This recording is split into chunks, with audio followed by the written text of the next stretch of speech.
Hi, Oliver. Look, first of all, thank you very much for taking part in the Business Spotlight series. So I'll hand over to you. So introduce yourself, what you do.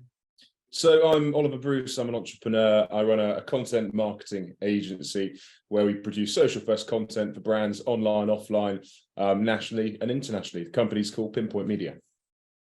Great. And how long have you been running for? We've had the business, or I've been running the business, I suppose, since university, which actually has been about 10 years now, or we go into our 10th year in 2023. But we've had so many different iterations of what the business was from where it started, which was just video, all the way through to where it is now, which is data-driven content. So you say data-driven content. Tell me a bit more about that. So in terms of what we do with clients, we focus on how we can cut through the noise with data to make sure that the content is being put on the right channels at the right time for the right people. So many brands, businesses, etc. over the last, 5 or 10 years, I suppose, we're making content and just putting it out there and hoping for the best. The way that the world has gone and is starting to significantly change is through the use of data. In terms of targeting people, you look at something online now and you will have a different copy of that video or that image or that GIF to your mate, for instance, because actually you are a different person to your friend, but actually the thing that you're interested in may be similar. It's just how you buy might be different. So we use data to be able to create the content to cut through essentially and resonate with those individuals. Even if it's the same product, it's a different way of actually getting that to the person. Okay, excellent. So is that different content or different image, or how does that actually? Anything content-wise, anything online, anything offline, anything that brings a brand to market or a product to market, or indeed a product that is already out there and that you need to get people to the shops, for instance. So a prime example would be a company, for instance, that at the moment is a national food brand. They're in all the shops up and down the country. What we're doing for them is social content, where we're putting it on the specific social channels from TikTok through to Meta. We're doing out of home, or digital out of home, so D6s, which are those digital boards that you see, etc., as well as buses, so supersites on buses. We're also doing some radio campaigns as well. And that's simply because we know that their target audience are in a specific area at a specific time, so we need to target them in the right way. So it might be that the D6s, for instance, are outside supermarkets so that when they come home from work, they go into the supermarket and buy it, but they're being targeted on Instagram throughout the day, for instance, with different types of content, depending on the time. So it's that sort of 360 cohesive campaign, which makes brands cut through and essentially sell to the right people. Sounds excellent. I certainly approve of data-driven approaches. It's great to have something sort of scientific and actually measurable. So who you mentioned obviously there, as a major supermarket chain, who are your sort of typical customers? It varies, Ed. It really does vary. I mean, we work with food, with startup, with crowdfund businesses, for instance, all the way through to the Bank of New York. We work with Habu, we work with Ticketmaster, Royal International Air Tattoo, Veolia, Nuclear. So big sort of blue chip brands in that sense. And the reality is content has become more and more of a commodity, and democratizing content and making sure that everybody can access it is key, but arguably making sure that it's not just content for content's sake is also critical. You can put anything anywhere and you can produce content in seconds now on your phone, but actually making sure that that content is the right content and is valuable to the person that's actually watching that content is where the art now is. It's literally art meets science, for instance. And you are just producing a video and putting it online and hoping someone's going to buy, that's not really going to work. If it works organically, then it's going to work as a campaign, but you can't just hope for the best. You have to plan that out. You can have organic strategies and paid strategies, but you can't have ad hoc strategies. You just go, here you go, figure it out, crack on. Doesn't work. And I think that is the reality, but it does vary on client to client, essentially. Sure. Yeah, and I think we've probably both seen examples of both of those things, and there's still a lot of people doing the ad hoc. I did a video, I don't know if it's the right thing or not, and not getting the results they want, maybe. Well, Andrew, you've got to test and iterate, right? But, and there's nothing wrong with putting stuff out and it not working, because obviously if you are just an individual in a business, for instance, you haven't got the ability to outsource it or to have the infrastructure that you might need to get all the data, then sure, trialing and testing is absolutely fine. But if we dial it back slightly to some smaller clients that we might work with, for instance, we might do just specific organic strategies for them, whereby actually we look at how we can put the right content in the right place organically, without any paid social, without any paid media, and make sure that we've built it out so that they can be reactive as well. So that might be that we're doing 20 or 30% of the content across the course of a year. We've got a very clear organic strategy for them, but actually the remainder of the content is being produced by them internally, because we've trained them on how to do that. We've trained them on the tone of voice they need to be speaking in and the platforms they need to be putting it on. So I think that you don't have to spend hundreds and hundreds and hundreds or even millions of pounds on campaigns all of the time. There's a place for that. But if you're a small startup, for instance, you can still cut through and you can still make a huge amount of difference just by knowing what to do. Yeah, excellent. And in terms of you've been going for a number of years, what was the impact of COVID on the business? So COVID changed us massively, and I know a lot of people went through a really, really bad time, and it was really tough for us as well. But what it allowed us to do was take a step back, because fundamentally before COVID, we were a film production company. So we were going out on location filming, right? That was 80, 90% of the business. And as soon as you get told you can't leave your office, you can't film. So we had a huge amount of downtime, and we had, I think at the time, 20 odd staff. So there was a lot of downtime. There was enough time to put into the business from an objective point of view and go, where do we want to go? How do we want to grow over the next 6, 12 months? How long is this thing even going to last? And what we decided at that point was we need to change dramatically as a business, and we need to focus on the deliverables, the return on investment, the data, the KPIs, etc., for our clients, because video is video and that's fine.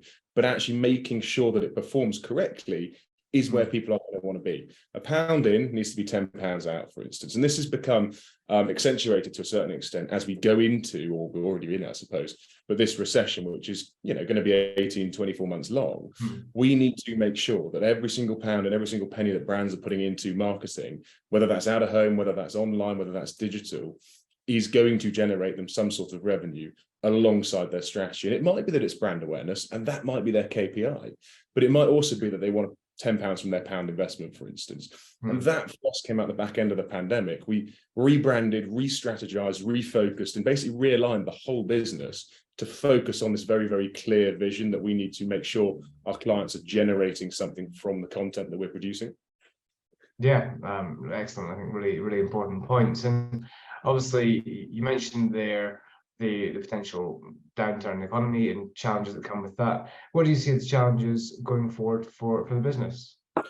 So for our business specifically, I mean, there have been a significant amount of challenges over the last couple of months, which has been staffing fundamentally.